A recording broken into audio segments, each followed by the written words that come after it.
Joe Knows South Lake would like to thank the following sponsors. My name is Joe.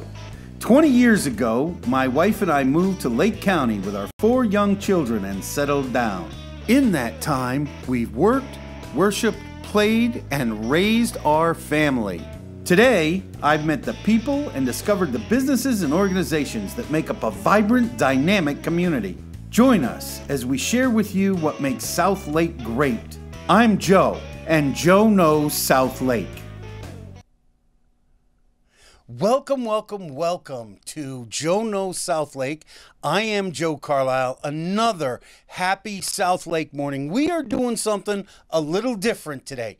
Normally we'd have the 4 things, but today we're someplace very special. We got an opportunity to go on location. I am joined by Keith Mullins at Bacchus Vino Etcetera.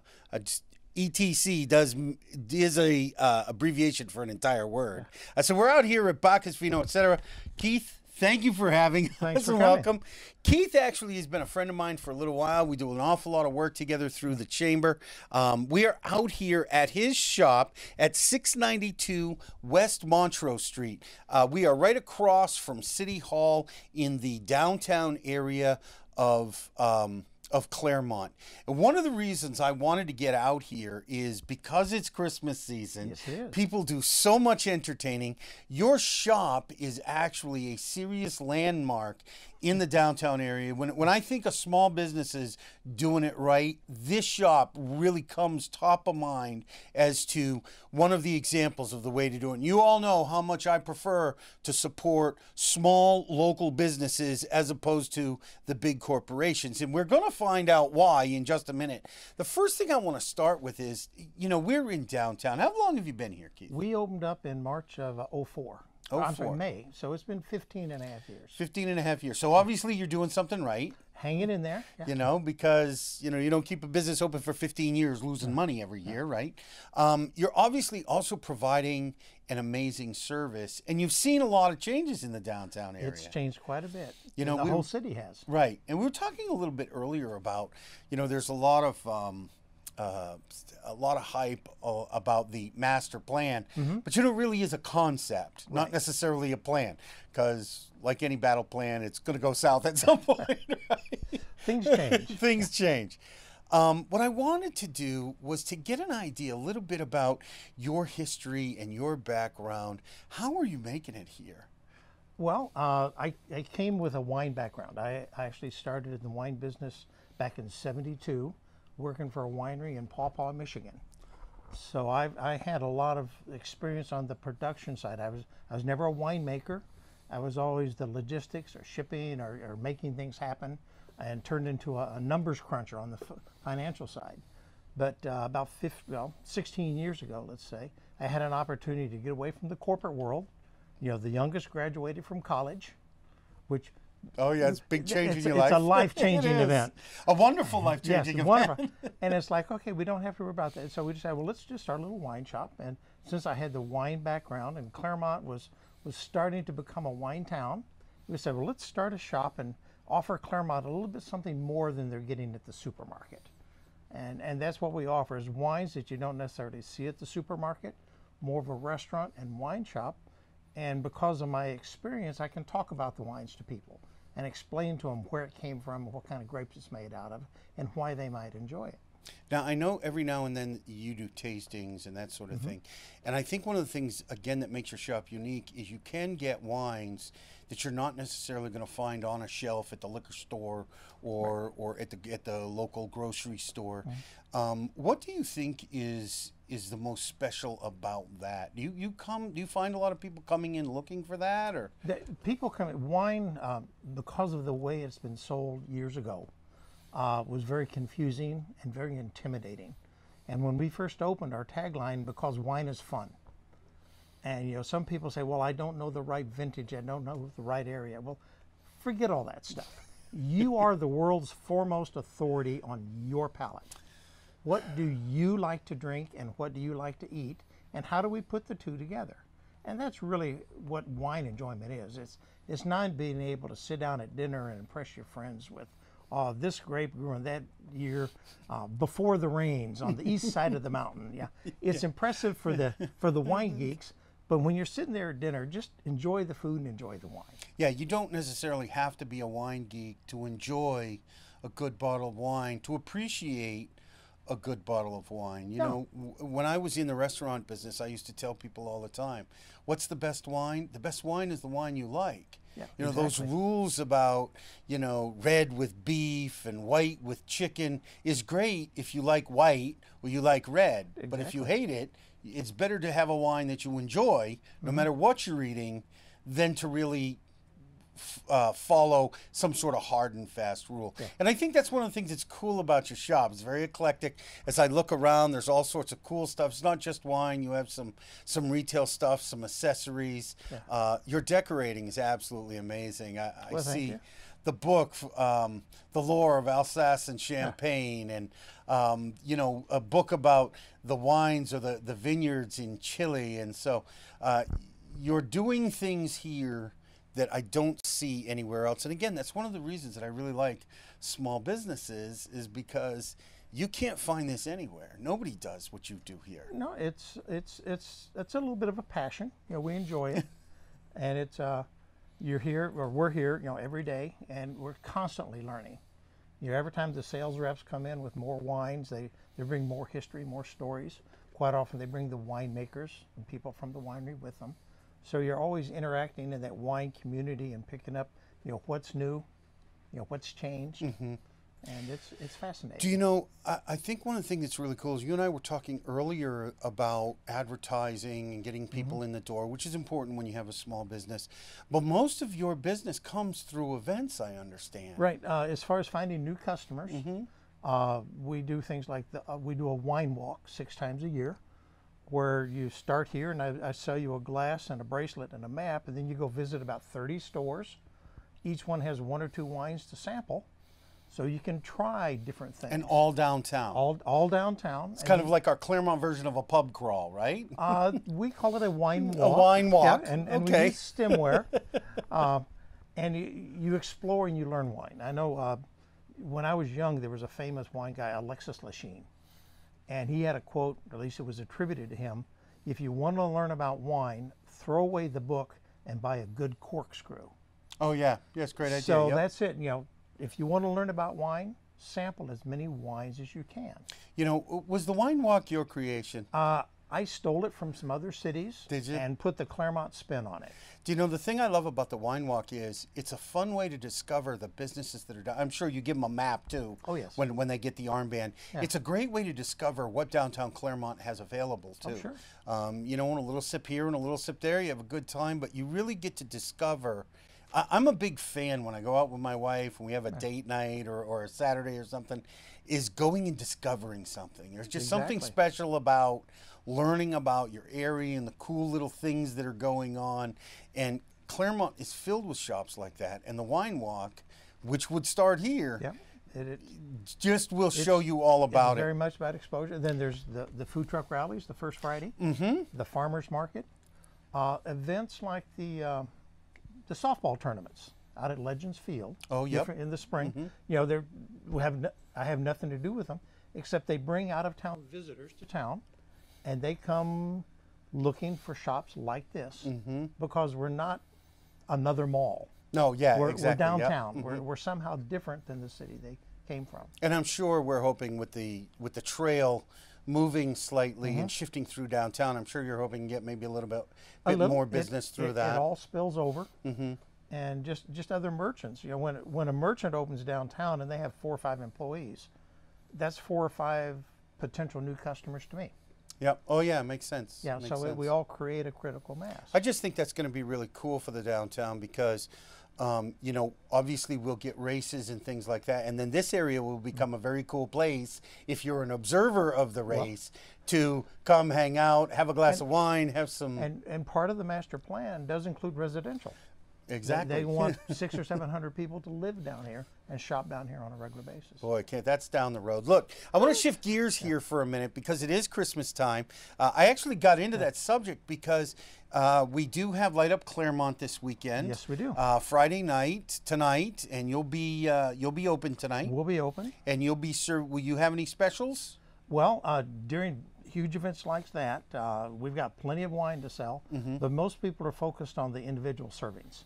Oh, right. You know, there's a lot of food for sale out on the street, but downtown is an open container zone, so you can buy a very small bottle of wine from me and go outside and enjoy it. Please do not walk around with a big old Magnum sipping out of it. It's not the image we want. No, we have straws for that. But you have bottles that are appropriate for that. Yeah, I know that you've got beer you'll be selling that night as well, so people can come in and get something that meets their palate if they're not really turned on by the wine. And if 4 of them want to split a big bottle of something nice, we that's can do great. that. You can make that happen. That. The other thing is, will you be open during the parade?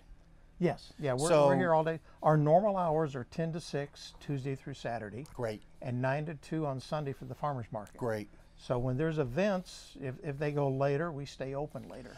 So because we just got done talking about those Christmas events, give us a few tips. You know, wine is a very good gift for almost anybody who is not a non-drinker. Right. You know, so if somebody, do you have non-alcoholic wines? No. No, you don't? No, I used to carry some de-alcoholized, as they call it, but they were not big sellers. They just didn't move quick enough.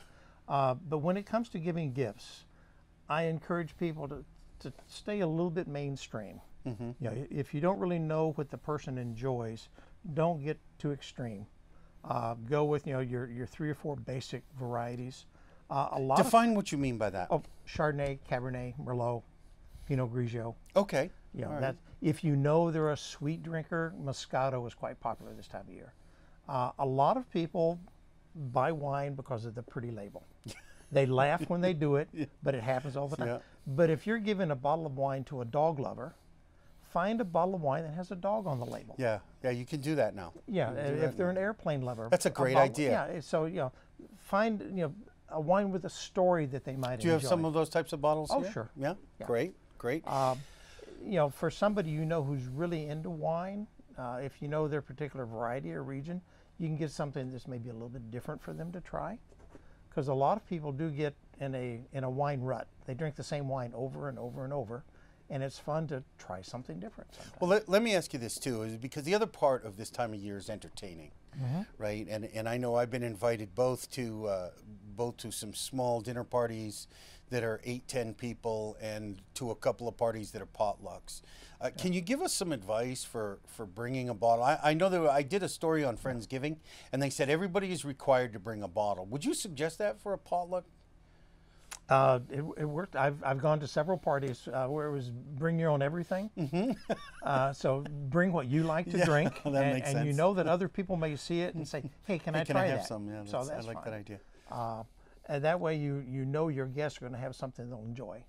Whereas if you and your wife are having a party and all you serve was Chardonnay, there's some people that we call them ABC drinkers, anything but Chardonnay. Yeah. So that because it's become almost cliched. Yeah. So So there's there's a big variety on what people like. As I go through my friends, when I hang out with them, I find that I don't find many people, at least at my age in my circle, you don't find many wine novices, right? I find that tends to be more people who are in their 20s. Okay, so can you do for me, and then of course then I have people who are in my age and probably late 30s, 40s on up. They're the wine geeks, the real connoisseurs. They may have spent several vacations in different vineyards. Give me an idea of what to buy if I'm buying for a 20-something who's somewhat of a novice. Is there a good, if they're into wine, does it always have to be wine, or are there? Oh, of course. You knew that answer. Yeah. No, you like I say, you can go with the basic, your Cab, Merlot, Pinot Grigio. If let's say they're a Chardonnay drinker, and let's try a Chardonnay from Chile or Argentina or Australia.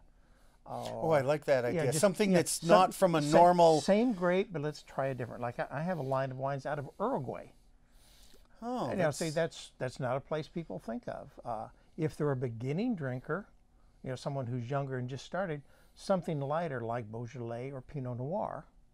If they've been at it a long time, they might be ready for something more robust like your Cabernet or your Malbec. Do you know, I really like that suggestion, though. I mean, that almost seems like for anybody who enjoys wine that you're buying for, if you buy from something that isn't a standard wine producing, that you don't think of as a wine producing country, is really a way to make the gift unique and be somewhat safe as well. Because nobody wants to buy a gift that somebody is going to hate. No. No. I would like to ask something because, there's this idea that wine gets better with age, but I also know that wine doesn't always stay wine the older it gets. Well, what makes wine age well is the tannins, which are present in red wines. And tannins are very rustic when you're young, and they mellow out, and they hold, and then they taper off over time. Most of the wine that's sold today is best when it's 5 years or less. Which was the question I want to get to is that a lot of people think, oh, I should spend a lot of money on this really old wine. What's really the safest range to buy wine in if we want to get something vintage for somebody? Well, I'm going to sidestep that. It depends on how it was stored. Now, I'll say if you're going to age wine a long time, you want to put it in a dark, cool, vibration-free, proper humidity, like a cellar somewhere with a dehumidifier. If you put it in the cabinet above the refrigerator with all that vibration and heat, all the heat, you're going to kill it in 6 months. So older wines, if it was stored properly, can be wonderful. But if it's been set out in the garage or set up right with a dry cork, you can ruin a bottle of wine. Let me ask, like right now, I'm drinking wines from 04, 05 that are beautiful. Let me ask you this. I sell a lot of houses with wine coolers. Do those really keep wine for a while, or is it usually just for what you're going to be consuming in the next couple of months? Wine coolers are not refrigerators. Right. If you notice, they only go down to about 50 optimum temperature for long-term storage. And some of them will have a red section and a white section. And the whites will be a little cooler and the reds will be a little warmer. Oh, I like that. Because reds, when they say room temperature, what they really mean is cellar temperature. Yeah. We're not talking about the sunroom on Lake Mineola. I was out to Bella Collina, and they actually have a wine tasting room that they maintain at that temperature, because they have a big cellar out there too, because they do all that fancy stuff. I really like that you said that, because that doesn't necessarily mean Florida room temperature 73 degrees. Most Americans drink their whites too cold and their reds too warm. Most reds, I would suggest, around 65 degrees is a good serving temperature, and most whites in the high 40s. Do you know, on that note, I think that's a great piece of advice to end on, especially since we were just talking about entertaining. Look, you can see where the camera is. Tell people how to get in touch with you. Do you have a website? Bacchus Vino Etcetera.com.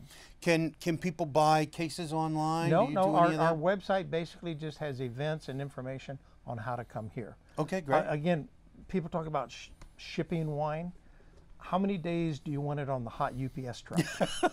This is a good point. It's like, do you sell wine by the case? Yes. Can they order it that way if they'd like? And wines we don't stock. If there's a local distributor here in Florida, we can try to get it for you. Okay, great. What's your turnaround time on that if somebody wants to buy a case? Do they have time enough to buy a case for a gift for Christmas? Yes, they do. Okay. But it's like if you come in today and that distributor delivers tomorrow, you'll have it tomorrow. Right.